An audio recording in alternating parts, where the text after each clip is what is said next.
दोस्तों आप सभी का स्वागत है एक बार फिर से हमारे YouTube channel knowledge beam by Kuldeep में। आज के इस वीडियो में हम बात करने वाले अर्धवार्षिक परीक्षा क्लास 11 साहित्यिक हिंदी, जो 3 घंटा के समय में होता है। साहित्यिक हिंदी हिंदी के महत्वपूर्ण क्वेश्चन है, पेपर में अक्सर पूछे जाते हैं। बोर्ड परीक्षा से कुछ रिलेशन संबंध भी इस पेपर में आंसर कुछ क्वेश्चन आते हैं जो बोर्ड परीक्षा में आपको मिल जाते हैं। बोर्ड परीक्षा की तैयारी के लिए आप बने रहे हमारे यूट्यूब चैनल पे।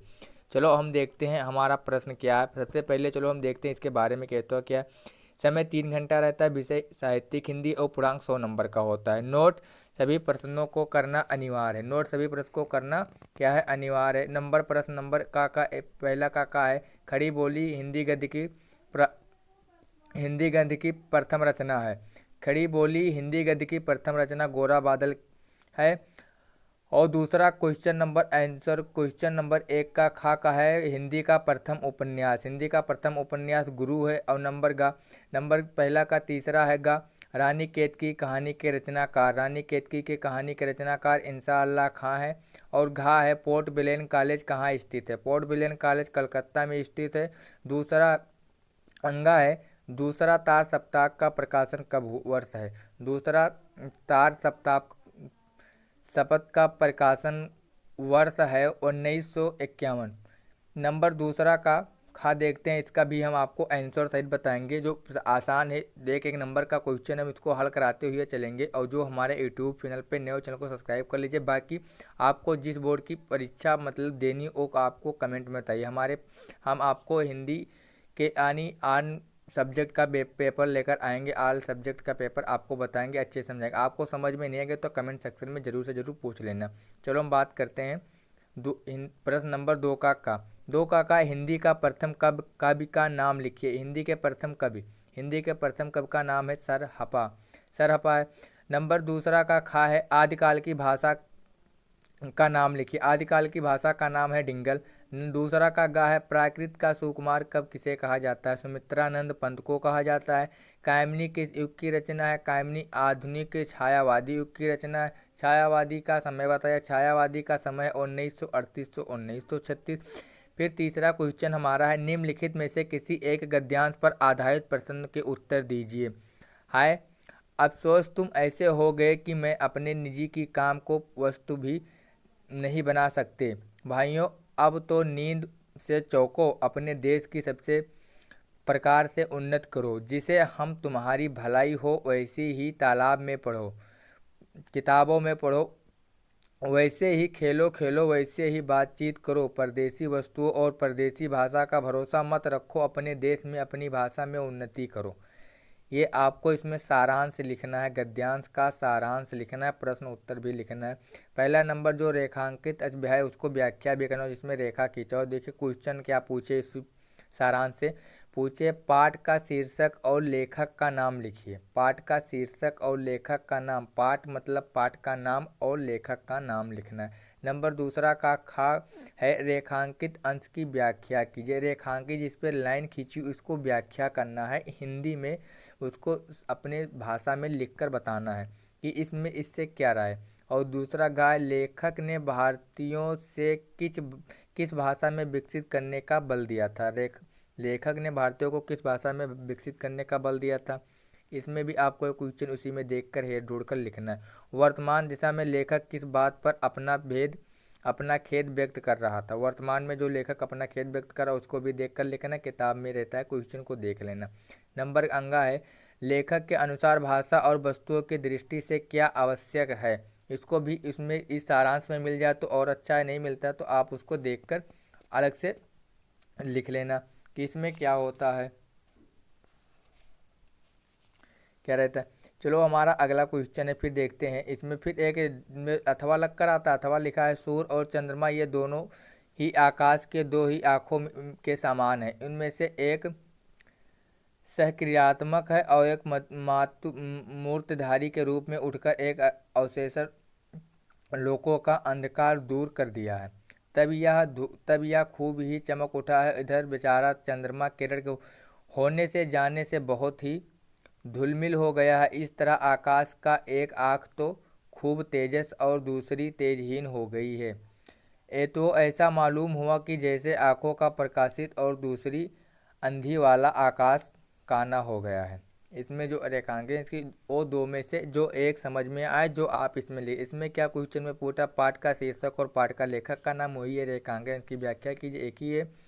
और शेष शब्द का पर्यायवाची लिखिए, ये भी लिखना। आकाश के दो आंखें कौन सी है, इसमें तो आपका पता है कि आकाश के दो आंखें कौन सी, आकाश के दो आंखें सूर्य और चंद्रमा है।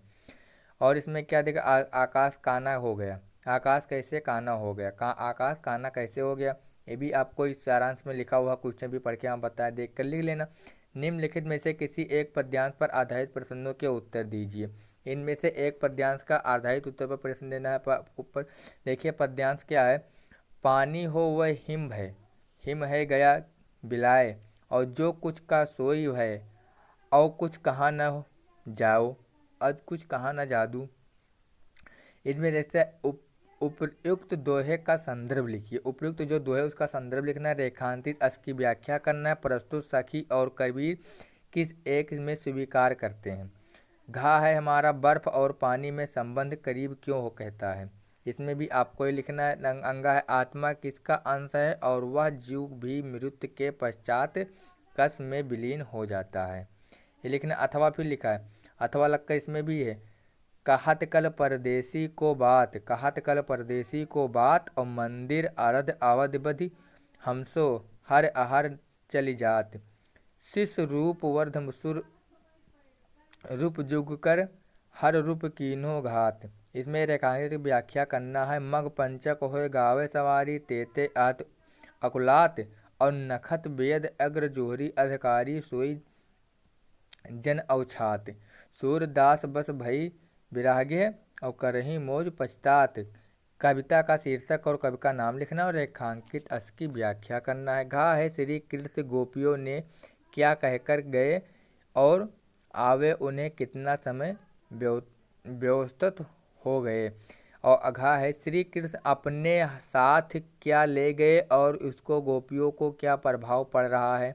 अंगा है श्री कृष्ण का वियोग ने गोपियों के पास अब और केवल क्या उपाय शेष रह गया है।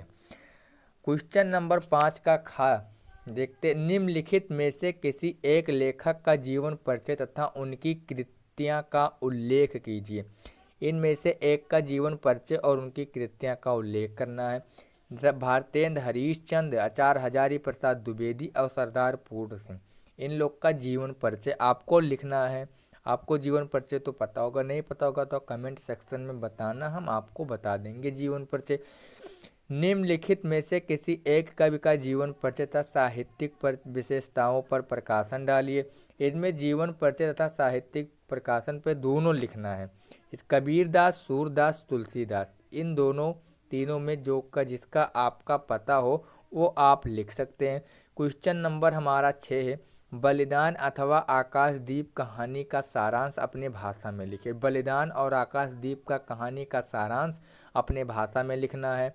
नंबर 7 है, आन का मान नाटक के किस एक अंक का सारांश लिखिए। इसमें भी एक सारांश लिखना। अथवा फिर आन का मान नाटक और या नायक दुर्गा दास का चरित्र चित्रण लिखिए। इसका चरित्र चित्रण भी लिख सकते हैं, जो आपको समझ में आए 6-7 में उसमें से एक को लिखना है।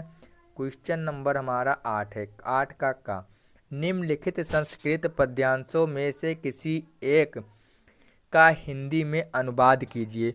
हिंदी में अनुवाद करना है, जैसे लिखा है, पुरावसानायक मरिके समुद्र राजस्मस्ति राजमस्ति यस्य राजधानी कौशाम्बी इत नते दूरवर्ते, अस्य राजस्य शासक महाराज उदयसेन वीर ग्रामे तस्य स्वयानुमुन प्रादसे, वंशवांशे तस्य सौंत्र नूगरम और रूपांतित प्रियदर्शी सम्राट अशोक कौसंबा, मेघ म्यो स्वलसिता लेखक करेत पयाधुन और कौसंब्या आनिय प्रयागे दुर्गे सुरक्षित।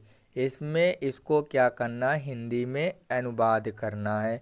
अथवा लगा है या अयम प्रभुज भारत वर्धते, इसमें से एक जो करना जो आपको आए याद हो उसको लिख देना है।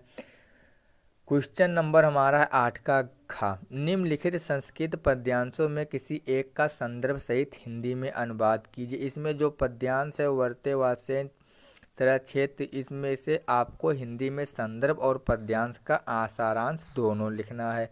क्वेश्चन नंबर हमारा 9 है। 9 का है, निम्नलिखित में से किन्हीं दो प्रश्नों के उत्तर संस्कृत में दीजिए। जो निम्नलिखित प्रश्न उसको उत्तर संस्कृत में आपको देना है। जैसे प्रयागः किस्म प्रदेश अस्ति, प्रयागराज किस देश में स्थित है, इसको आपको संस्कृत में लिखा। विद्या के रचिते, विद्या किसकी रक्षा करती है। हिमालय पर्वत भारत देश राज किस दिशा वर्तते, हिमालय पर्वत भारत देश में किस दिशा में स्थित है, आपको ये भी लिखना है। ये हो गया क्वेश्चन नंबर 9।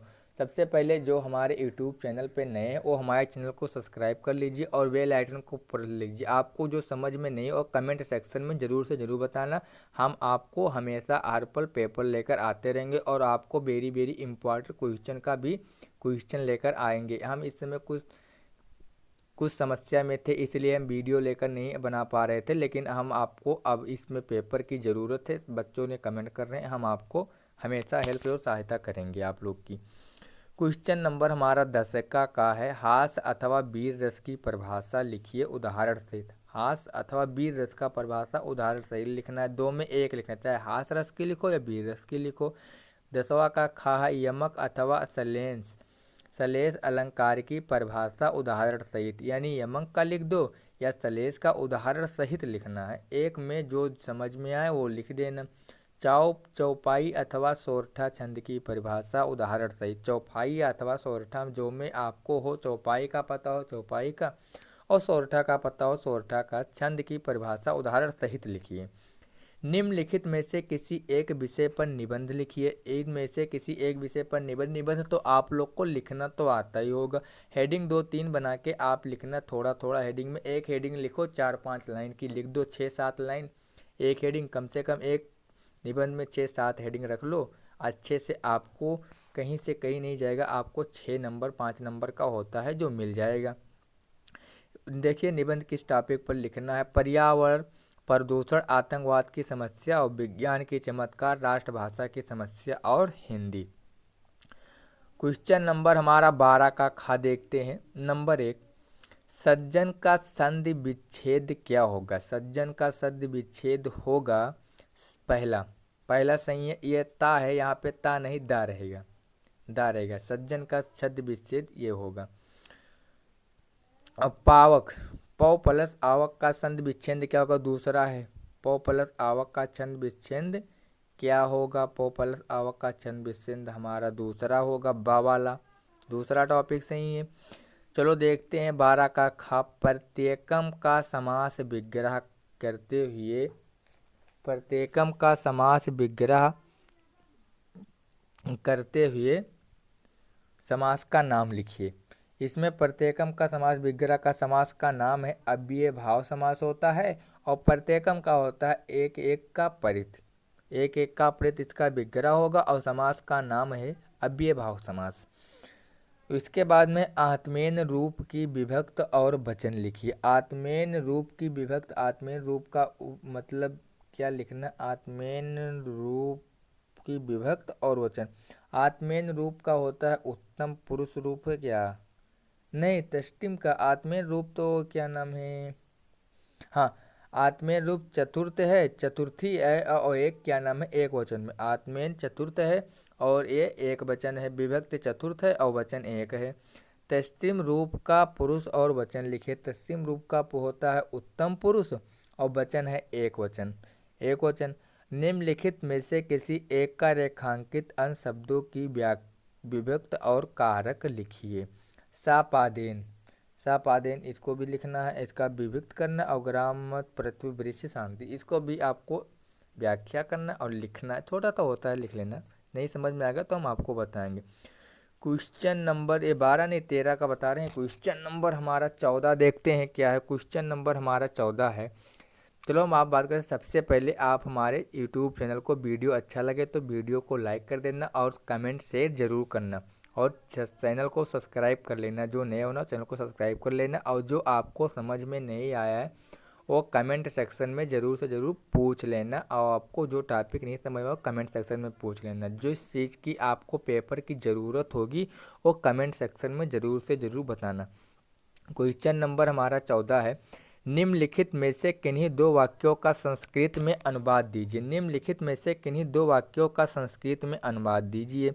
राम विद्यालय जाता, इसका संस्कृत में लिख दो। या गांव के समीप विद्यालय है, या विद्यालय के दो और मार्ग हैं, वह कान से बहरा। इसमें से जो आपको आए वो संस्कृत में आपको क्या करना है, उत्तर देना है। चलो देखते हैं, एक बार हम आपको फिर से रिफ्रेश कर रहे हैं पेपर को, आप अच्छे से देखें कि आपको कहीं मिस्टेक ना हो जाए।